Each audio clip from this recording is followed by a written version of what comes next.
지난 7월 출소 이후 매주 보호관찰소를 방문해 음주 여부와 동선을 점검받고 있습니다. 예, 이거 마스크 벗으시고 이거 길게 삐 소리 날 때까지 또 줄게요. 더.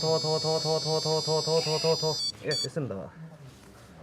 지금 술 안 드신 거는 지금 확인됐고요. 최근에 저기 술 음주 하신 적은 없으세요? 없어요. 최근에 문제 없는 건 알지만 이제 음주로 인해 가지고 이제 충동적인 재범 가능성이 있기 때문에 항상 좀 금주는 유지하시고요. 저희 보니까 10월 20일 오후 1시쯤에 저기 영등포에 다녀오셨던데 저 방문 사유는 어떻게 되십니까? 그 동료 같이 생활했던 동료를 만나가지고 서로 잠깐 어떤 저기 혹시 성함이 어떻게 되시죠? 시라고 오지요? 네. 어떤 동료세요? 어디서 만나신 거예요? 고향 친구입니다. 고향 친구시라고요? 법원은 10년간 전자발찌를 부착할 것을 명령했습니다.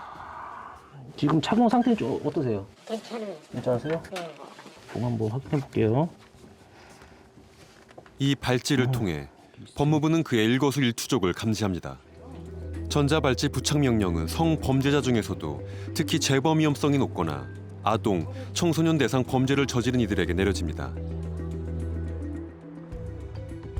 그들의 동선은 발찌에 내장된 위치 추적 장치를 통해 법무부 관제센터에 실시간으로 전송됩니다.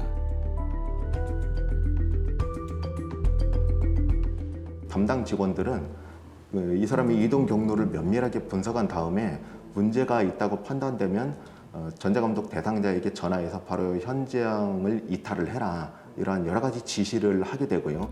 음주, 이동, 야간 외출 금지 등 준수 사항을 위반했을 경우 이를 직접 단속 관리하는 일은 각 지역 보호관찰소에서 맡고 있습니다.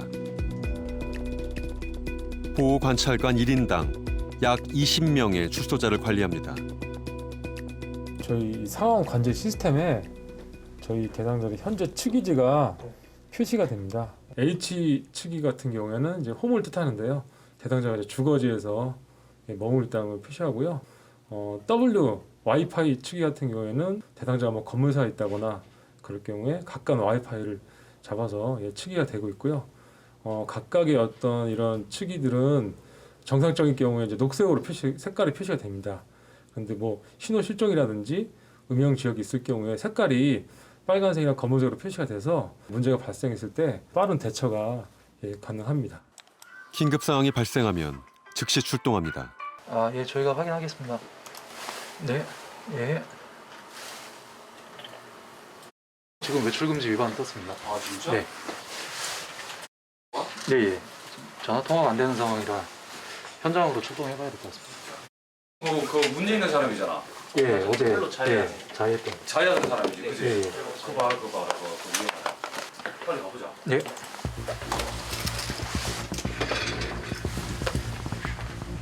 열두 시 이후 외출 금지 규정을 어기고 주거지를 이탈한 성범죄 출소자.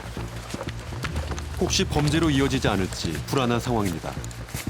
병원에서 나온 지가 며칠 안 됐는데 나오자마자 며칠 동안 위반을 해가지고 그 대상자를 소환해서 조사를 하고 수사 의뢰를 지금 한 상태입니다. 그런데 지금 또 외출 위반을 해가지고 저희가 지금 출동하고 있습니다. 예, 여보세요? 예, 서울 전자감독과 이용구조입니다. 예, 외출 제한 위반하셨는데 저희들이 요 밑에 잠깐 왔는데 잠깐만 내려오세요. 여기 잠깐 뵙고. 예. 요 시험에 무엇 한 거예요? 타이레놀. 타이레놀. 네, 지정님. 내약을 딱 털어놓은 그게 있거든요. 다음 주에 병원에 네. 입원을 하시고 네. 김주임하고 잘 네. 상담을 하시고 지금은 이제 마음 좀 안정해야 돼요. 나는 죽고 싶은데 그렇게 하다가 근데 12시 이후로는 나오면 안 돼요. 네, 통제는 뭐 나오지 마시고 들어가서 다 자세히 누우세요. 아셨죠? 정신과 약을 다 먹고 떨어진 상태에서 이제 자해를 하다 보니까 통증이 심해가지고 약을 구매하기 위해서 편의점에 잠깐 나가서 타이레놀을 사고 이제 귀가한 상황이고요. 사회에서 생활하는 게 힘들다고 이제 토로를 하고 다음 주에 이제 정신병원에 입원하기로 그렇게 예정되어 있는 상태입니다. 생업을 이유로 야간 외출 금지 시간을 1시간 연장 신청했던 출소자. 사실인지 확인합니다.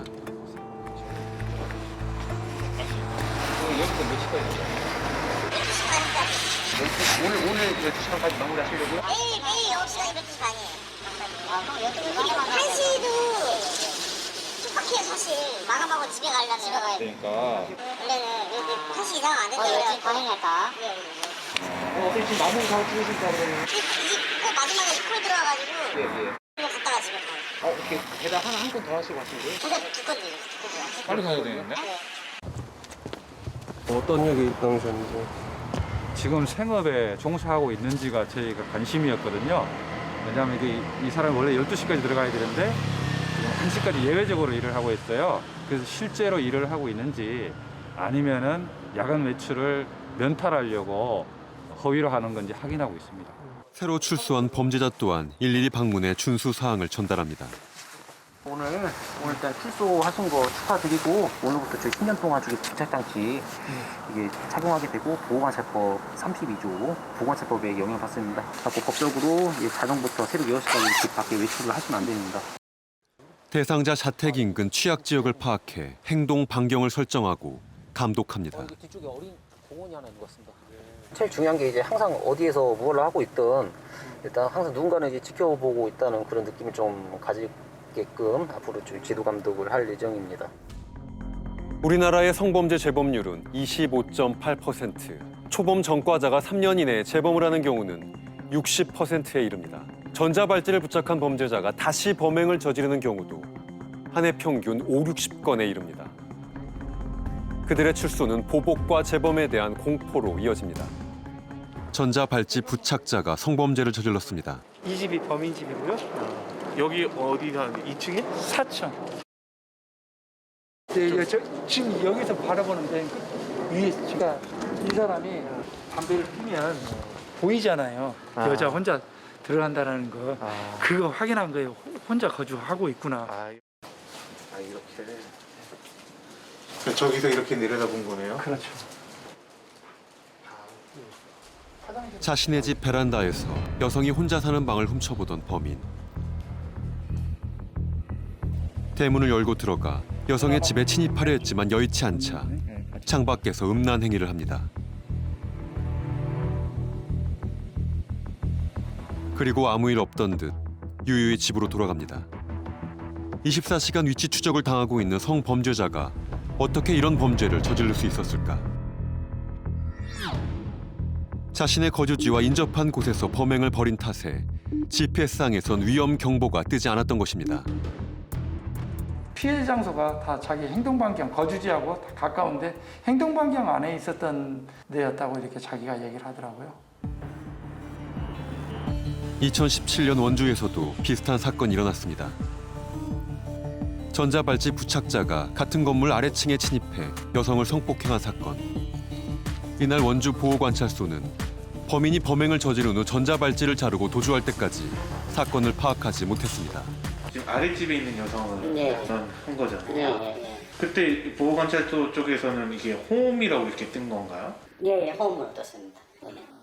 이게 그러면 이게 약간 GPS적인 한계인 건가요? 그렇죠. 지금 거기에 대한 한계가 있죠. 당시 GPS의 설정 범위는 반경 10m. 10m 범위 안에만 있으면 같은 건물 어떤 층에 있더라도 관제센터엔 거주지에 있는 것으로 표시됩니다. 2019년 3월 군산에선 전자발찌를 부착한 성범죄자가 이혼 소송 중이던 아내를 살해한 사건이 일어났습니다. 이 살인 사건으로 지금 남자가 이래갖고 그 남자는 지금 홈모에 있다는 소리. 전자발찌를 차고 있었다는 건 들으셨어요? 아니 못 들었어. 그 전에 뭐 전과가 있었다는 소리만 들었어.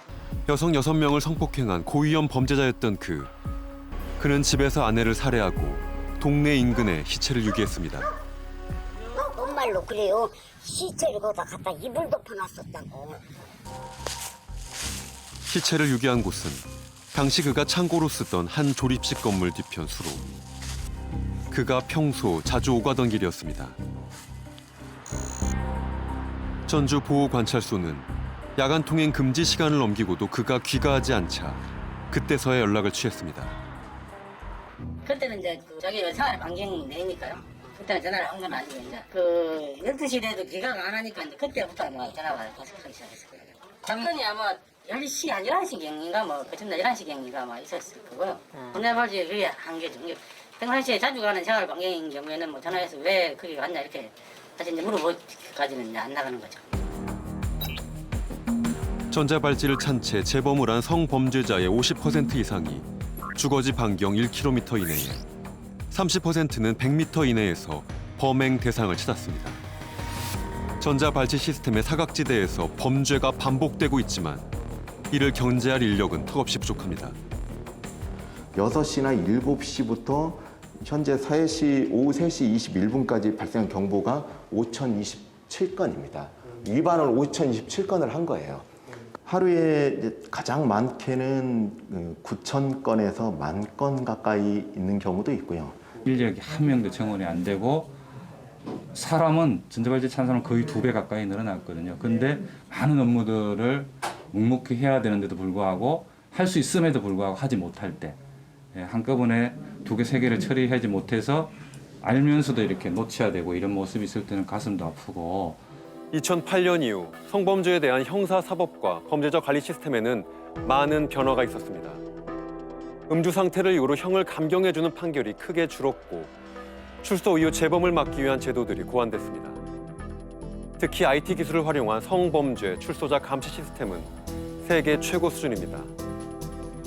우리는 질문하게 됩니다. 그래서 우리는 과연 안전해졌는가?